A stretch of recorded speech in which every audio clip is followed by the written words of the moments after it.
Assalamualaikum dan selamat Hari Raya. Hari ini kita nak belajar tajuk baru.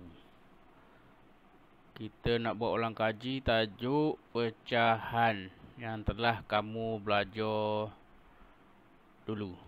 Okey, baik. Kita tengok dulu apa maksud pecahan. Pecahan ialah sebahagian daripada keseluruhan. Apa benda tu? Kita tengok gambar.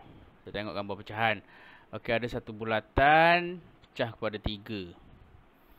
Kita lorek satu bahagian. Jadi satu bahagian ni yang dilorek ni kita adalah sebahagian dari keseluruhan. Satu bahagian dari keseluruhan. Keseluruhan ada berapa? Ada 1, ada 2, ada 3.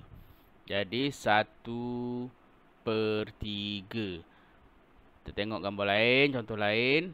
Okey. Gambar ni bulatan dibagi kepada 1, 2, 3, 4, 5 bahagian. Berapa bahagian berlorek? Ada 2 bahagian berlorek, jadi 2 bahagian berlorek daripada keseluruhan ada 1, 2, 3, 4, 5. 2/5. 2 bahagian berlorek daripada 5 bahagian. Kita tengok contoh lain. Satu lagi contoh. Okey. Pecahan ni. Berapa pecahan kawasan berlorek? Kita tengok kawasan berlorek ada berapa? Kawasan berlorek ada 1, 2, 3, 4, 5, 6. Ada 6 kawasan berlorek daripada keseluruhan 1, 2, 3, 4, 5, 6, 7, 8. 6/8. Jadi pecahan kawasan berlorek bagi gambar ini ialah 6/8. Kita tengok seterusnya pecahan jenis pecahan wajah. Apa maksud pecahan wajah? Okey. Kita tengok contoh dulu baru senang nak faham. Okey, katakan ada satu pecahan 3/5. Kita kena kenal dulu maksud 3/5 ni. Okey. Yang 3 tu kita panggil pengangka. Yang bawah nombor 5 tu kita panggil dia penyebut. Okey, pengangka atau penyebut. Jadi pecahan wajah maksud dia pengangka mesti lebih kecil dari penyebut. Atau senang cerita, pengangka ni kita panggil kepala. Penyebut kita panggil badan. Okey, kita tengok 3/5. 3 kepala. Kepala lebih kecil dari badan. Logik lah. Kalau kepala besar dari badan, susah nak jalan. Tak munasabah. Okey. Kepala lebih kecil dari badan, jadi wajah lah. Ini kita panggil pecahan wajah. Kita tengok contoh lain. 5/6.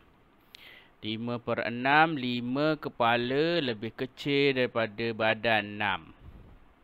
Ini adalah pecahan wajah. Seterusnya 7/8. Okey, 7 pengangka atau kepala, 8 penyebut atau badan. Jadi kepala mesti lebih kecil dari badan. 7 lebih kecil dari 8. Jadi ini pun pecahan wajah. Kita tengok contoh lain. 3/4 pecahan wajah. 3 lebih kecil daripada 4. Lagi 5/7. 5/7. Kepala kecil, badan besar, wajah. Macam-macam lagi ada pecahan wajah. Okey, macam-macam ada sekarang. Kita tengok pecahan seterusnya. Lawan kepada pecahan wajah ialah pecahan tak wajah. Jadi pecahan tak wajah mestilah lawan kepada pecahan wajah. Okey, kita tengok contoh ni. 5/3. 5 adalah pengangka. 3 adalah penyebut. Okey. Nak senang faham, pengangka ni kepala. Okey. Penyebut ni badan. Okey, tengok 5/3. 5/3.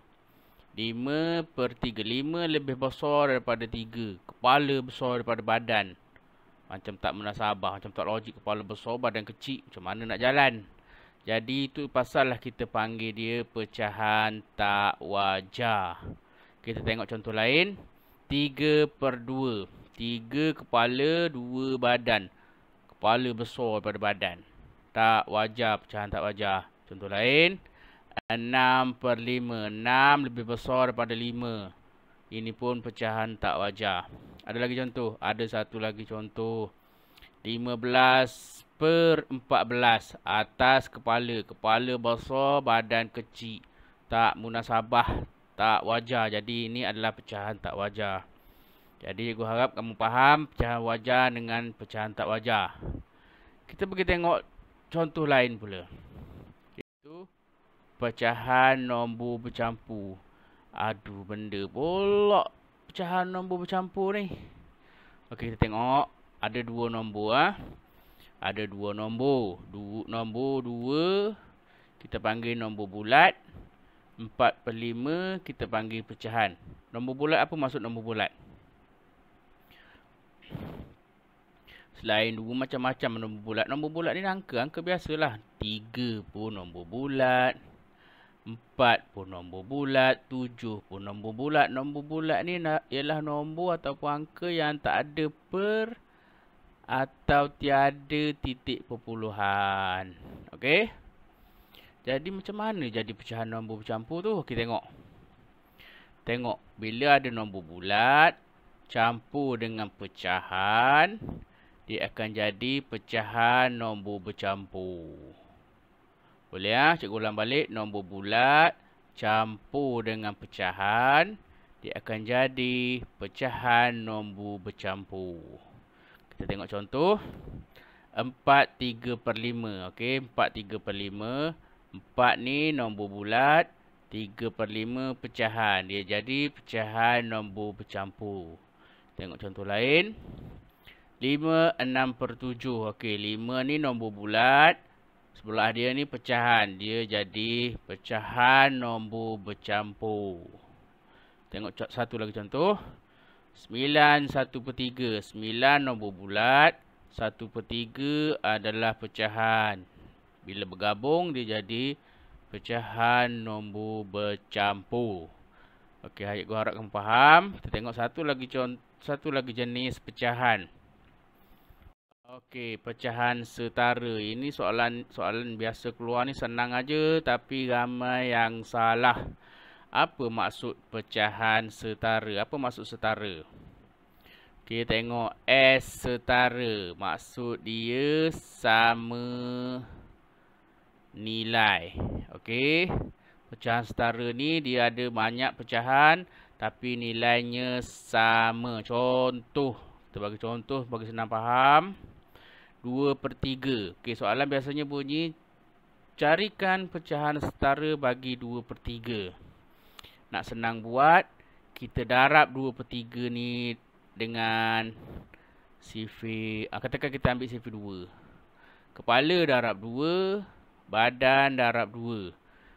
Okey, jadi 2 darab 2 4, 3 darab 2 6. Jadi 4/6 adalah setara dengan 2/3. Tak nak, okey, kita tak nak 2. Kita tukar sifar lain. Kita tak nak 2, kita tukar sifar 3. Katakan sifar 3. 2 darab 3. Kepala darab 3. Badan darab 3. 2 darab 3 sama dengan 6.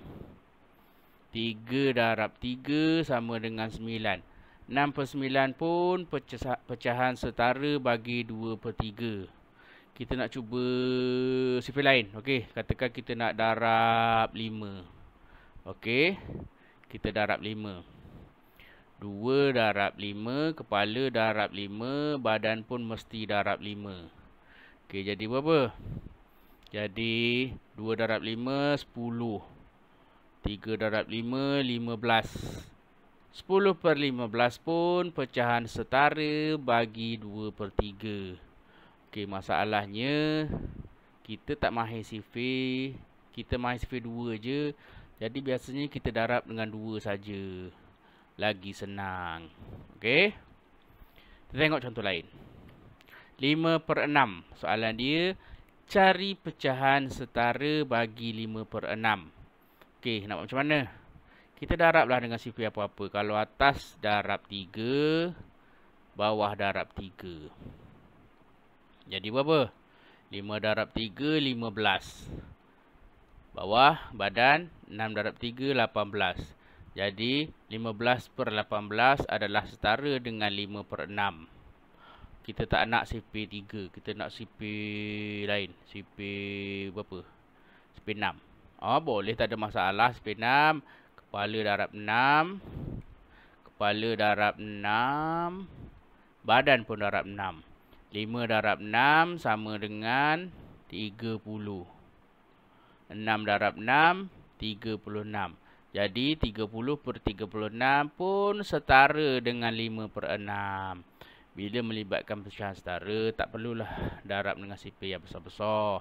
Sebab kita tak mahir sifar, kita mahir sifar 2, kita darab je lah sifar 2 sini. Jadi cikgu harap kamu faham hari ni contoh-contoh ataupun jenis-jenis pecahan. Okey, sebelum mengundur diri, cikgu nak nasihat supaya jawab soalan dekat Google Form. Pastikan kamu isi nama penuh, tulis nama penuh dan kelas supaya cikgu dapat ambil kehadiran siapa murid yang masuk, yang tengok video, yang jawab Google Form. Senang cikgu nak rekod. Okey, apa-apa hal, selamat maju jaya.